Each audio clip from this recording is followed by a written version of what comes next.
अस्सलाम वालेकुम मेरे पाकिस्तानियों। आज बहुत अहम 2-3 चीज़ों के साथ मैं आई हूँ व्लॉग के लिए। एक तो बड़ा इम्पॉर्टेंट है कि एक कहानी एक दहशतगर्द की, जिस दहशतगर्द ने 10 अरब रुपए जमा कर लिए 1 महीने के अंदर। तो जनाब दहशतगर्द है वो कौन है? वो इमरान खान है दहशतगर्द, जो कि अपना ही रिकॉर्ड तोड़ते चले आते हैं। पहले उनका रिकॉर्ड था, पहले उन्होंने रिकॉर्ड बनाया 5 अरब 3 घंटे में, और इस दफ़ा ये जो रिकॉर्ड अपना तोड़ा 2 घंटे में 5 अरब 20 करोड़ रुपए जमा किए टेलीथॉन में। तो जनाब टेलीथॉन का मैं थोड़ा बताऊंगी कि क्या हुआ। बहुत ज़बरदस्त टेलीथॉन, एक दफ़ा फिर अवाम ने भरपूर अपने एतमाद का इजहार किया अपने लीडर के ऊपर। उन्होंने बताया कि जी हमारे लिए एक ही लीडर है जनाब, हमें और कोई चीज़ नहीं चाहिए, हम उसी पे एतबार करते हैं, और जो जैसे भी खर्च करेगा वो खर्च करेगा। और खान साहब ने एक बहुत अच्छी चीज़ जो टेलीथॉन में थी, शुरू में ही डॉक्टर सानिया निश्तर थी मौजूद वहाँ पे, और डॉक्टर सानिया निश्तर ने पूरा लाया अमल दिया कि ये पैसा कैसे खर्च होगा। ये बहुत इंपॉर्टेंट चीज़ है। उन्होंने बताया कि एक तो ये बताया गया कि पिछले पैसे जो हैं वो मिल गए हैं, तकरीबन 3 अरब मिल चुके हैं, रिसीव हो चुके हैं। 2 अरब उसमें से वो हैं जो कि एक कंपनी रजिस्टर्ड होगी, वो रिहेबिलिटेशन के पैसे हैं, तो वो उस वक्त तक मिलेंगे। तो यानी पैसे 5 अरब समझ लें कि वो भी मिल चुके हैं, और ये जो 5 अरब 20 करोड़ थे ये भी प्लेज हो चुके हैं। 10 अरब रुपए अभी तक हो गए।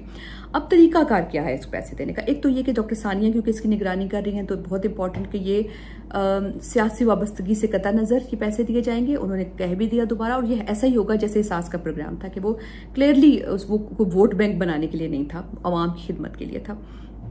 और इसी तरह जिस तरह के एहसास प्रोग्राम के अंदर बहुत सारे लोग थे, हम जब फील्ड में काम करते थे तो कहते हमारी सिफारिश कर दें, तो कोई सिफारिश कोई चीज़ उसमें नहीं हो सकती, क्योंकि एक प्रॉपर डिजिटल तरीके से कवायफ जमा करके एक बंदे को उसमें शामिल किया जाता है, आइडेंटिफिकेशन की जाती है, उसके कवायफ आते हैं। तो बिल्कुल इसी तरीके से ये भी होगा, यानी इसमें ह्यूमन एलिमेंट बिल्कुल नहीं होगा, और इसमें डिजिटल तरीके से सारी जो है आइडेंटिफिकेशन होगी, जो कि बहुत ज़बरदस्त है। और इसका तरीकाकार क्या होगा कि एक न्यूमरेटर होगा, वो सर्वे करेगा, फील्ड में जाके सर्वे करेगा, फील्ड में जाके वो GIS लेगा, फोटो लेगा, कवायफ लेगा, वो कवायफ भेजेगा पीछे, और फिर उसके बाद उसको क्रॉस चेक किया जाएगा सैटेलाइट से, गूगल सैटेलाइट से।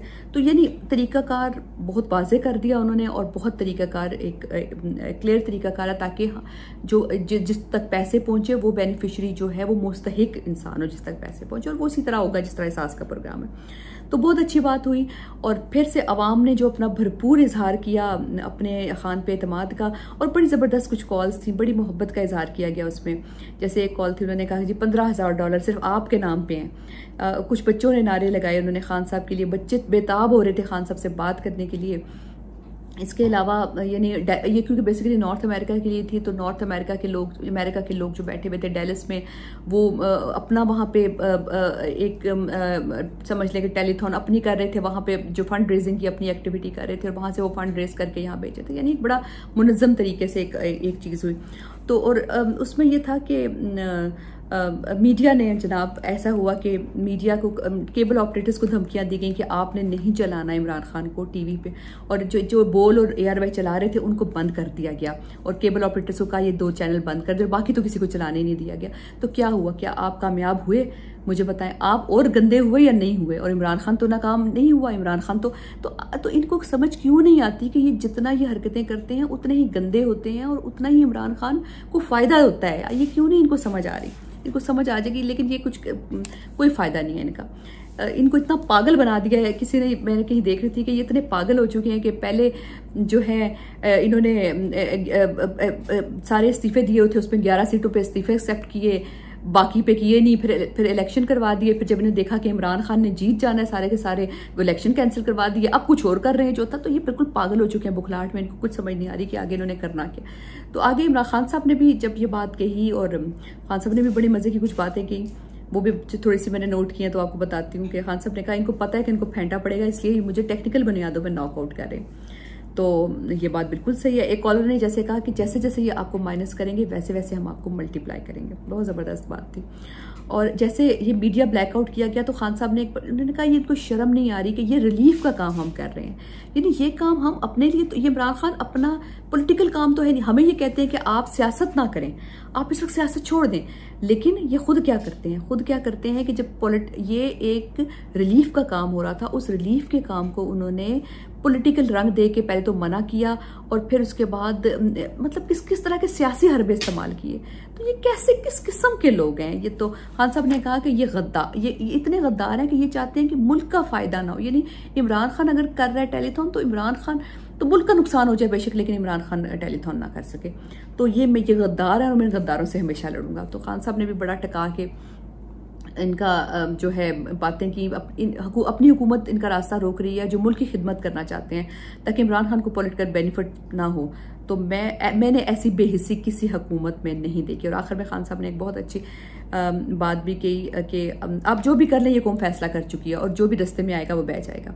ये बात भी बिल्कुल सही है। और एक कॉलर ने भी बहुत अच्छी बात की, अगर ये समझें, अगर ये जो लोग हैं ये समझें ना तो इस बात को गौर से सुने कि ये क्या बात है। कॉलर ने कहा कि हम खान साहब हम आपके लिए दुआ करते हैं और गद्दारों के लिए बद्दुआ करते हैं कि अल्लाह इनको अपने अंजाम तक पहुंचाए।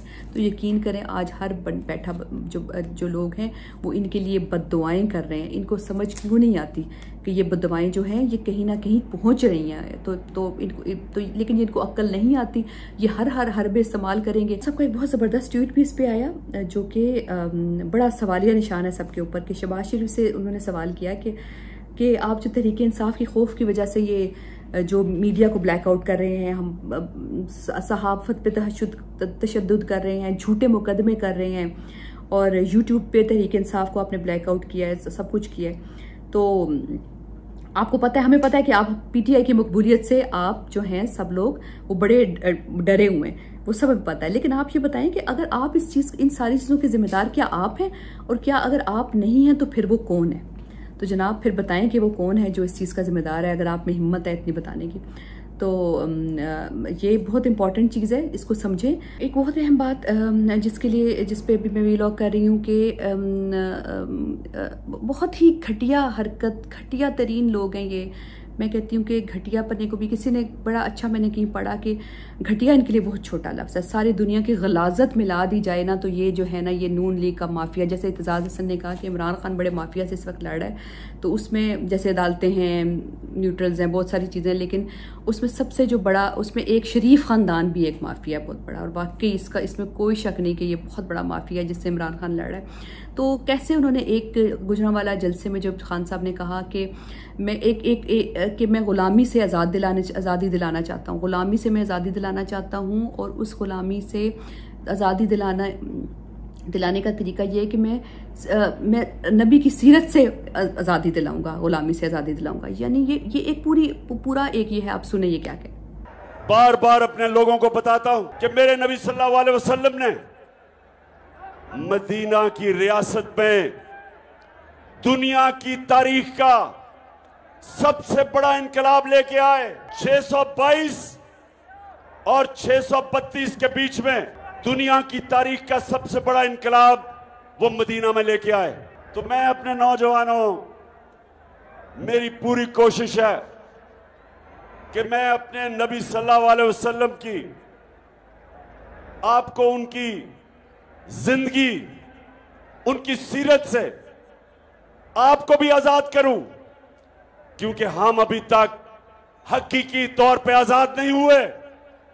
तो जनाब इसको इन्होंने क्लिप को उठाया और इस क्लिप को उन्होंने क्या की, यानी कि गलाजत, ये किस हद तक गिर सकते हैं। आप सिर्फ ये सोचें कि ये अपने आप को और इमरान खान के बुग़्ज़ में, अल्लाह माफ़ करे, हमें अल्लाह माफ़ करे कि ये किस तरह के नबी के ऊपर तक ये पहुंच गए हैं। यानी इनको अपने पैसे से अपने मुफादात इतने अजीज़ हैं कि इनको समझ नहीं आ रही कि ये क्या कर रहे हैं। क्या ये अल्लाह ये देख नहीं रहा? अल्लाह के नज़दीक उनको नहीं पता कि खुद कि जो इमरान खान पे जो ये बात कर रहे हैं, इमरान खान पे कह रहे हैं कि मैं सीरत से आज़ाद कर दूंगा, यानी कि सीरत से आज़ाद कर दूंगा, सीरत की ज़रूरत नहीं पड़ेगी। ये इमरान खान ने ये बात की कि मैं जवानों को आज़ादी दिलवाऊंगा और आज़ादी दिलवाऊंगा, नबी की सीरत से आज़ादी दिलवाऊंगा, यानी कि नबी की सीरत को इस्तेमाल करते हुए आज़ादी दिलाऊंगा। आप ये सोचें कि ये लोग उस शख्स के बारे में बात कर रहे हैं जो इस वक्त सबसे बड़ा आशिक़ रसूल है। इस वक्त कोई लीडर, कोई आम इंसान इतना बड़ा आशिक़ रसूल है, ऐसा कोई बंदा जिसने इस्लामोफोबिया पे बात की हो। 15 मार्च इस वक्त इस्लामोफोबिया का जो दिन है कि उसके खिलाफ मनाया जाएगा। कोई ऐसा बंदा है जिसने मतलब खड़े होकर यूएन में बात की हो, हर चीज़ को उसने सीरत नबी कॉन्फ्रेंस होगी, रहमतुल्लिल आलमीन अथॉरिटी बनाई जिसको ख़त्म कर दिया गया। यहाँ जो इसको यहूदी एजेंट कहते थे उन्होंने ख़त्म कर दिया। इसके अलावा अपने जो सिलेबस है, सिलेबस पे तक हर चीज़ पे इस्लाम का ख़ातम नबीयीन का लाजमी करार दिया। ख़ातम नबी हजूर पाक सल्लल्लाहु अलैहि वसल्लम के नाम के साथ ख़ातम नबीयीन लाजमी करने। तो जनाब आप यानी कि ये बात करें, आप किस बंदे के बारे में बात कर रहे हैं? तो देखिए, ये एहसन इकबाल का एक ट्वीट है, एहसन इकबाल का ट्वीट है जिसमें उसने कहा है कि जनाब ये कैसी बातें कर रहा है ये शख्स।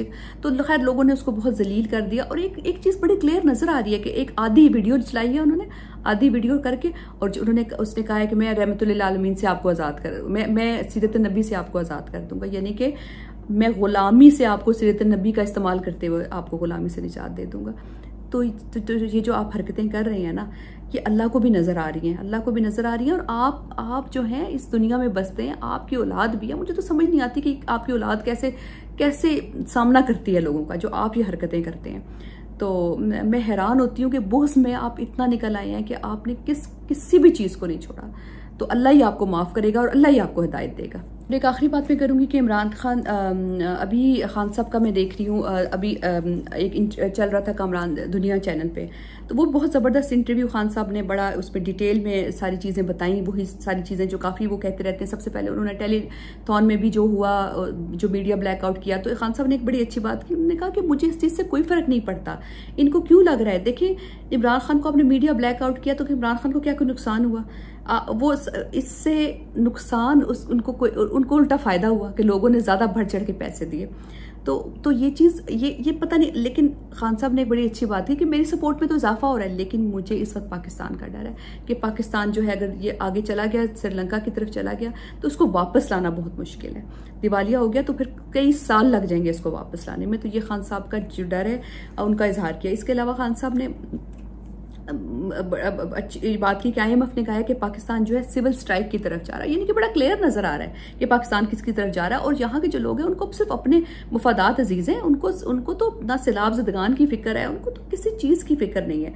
तो वो तो सारी चीज़ें उनके लिए तो सिर्फ अपना पैसा। उन्होंने 1100 अरब, जिस तरह खान साहब ने ये भी बताया कि उन्होंने 1100 अरब के नैब कानून में अमेंडमेंट्स करके 1100 अरब के अपने जो हैं वो माफ़ करवा लिए हैं, अपने सारे करप्शन के केसेस को ख़त्म करवा दिए 1100 अरब के। किस कदर जलील किस्म के लोग हैं, उनका आने का जब मकसद था बस वो यही था। तो इसके अलावा जो बहुत सारे सवाल थे उसके बारे में उन्होंने बताया कि जैसे श्रीलंका के बारे में जब बात की कामरान खान ने, तो उन्होंने बताया कि मैं जब चाहूँ अवाम को सड़कों पर ला सकता हूँ, लेकिन मैं ये और क्योंकि अब 2 घंटे की कॉल पे अवाम आ जाती है और उसमें कोई शक नहीं कि अवाम कहती है कि खान साहब आप हमें कॉल ना दें, आप हमें मिस कॉल दें तो हम आ जाएंगे। तो लेकिन इसको टर्न करना कोई मुश्किल नहीं है, लेकिन मैं ऐसा खुद नहीं चाहता। मैं आवाम को ये करना नहीं चाहता। मैं चाहता हूँ कि आवाम का जो लावा है वो जब एक जलसे में आते हैं, वो एक सिविल तरीके से आते हैं, अच्छे तरीके से बैठते हैं, अपना गुस्सा निकालते हैं या बातचीत करते हैं और वापस चले जाते हैं। तो ये एक तरीके से उनका गुस्सा भी निकल रहा है इस तरीके से। और इसके अलावा बहुत सारी बातें उन्होंने कही कि हम बिल्कुल एंटी अमेरिकन नहीं हूँ। और ये बात वो पहले भी कहते रहे हैं। अगर लोग कह रहे हैं कि कुछ चेंज हो गया, ऐसा कुछ भी नहीं है। एंटी अमेरिकन उन्होंने पहले भी कह दिया था कि मैं नहीं हूँ। और लेकिन मुझे अपने मुल्क का मुफाद अजीज़ है, जो मुल्क के मुफाद में होगा वो मैं काम करूँगा। ये पहले भी बात हुई थी और अभी भी बात।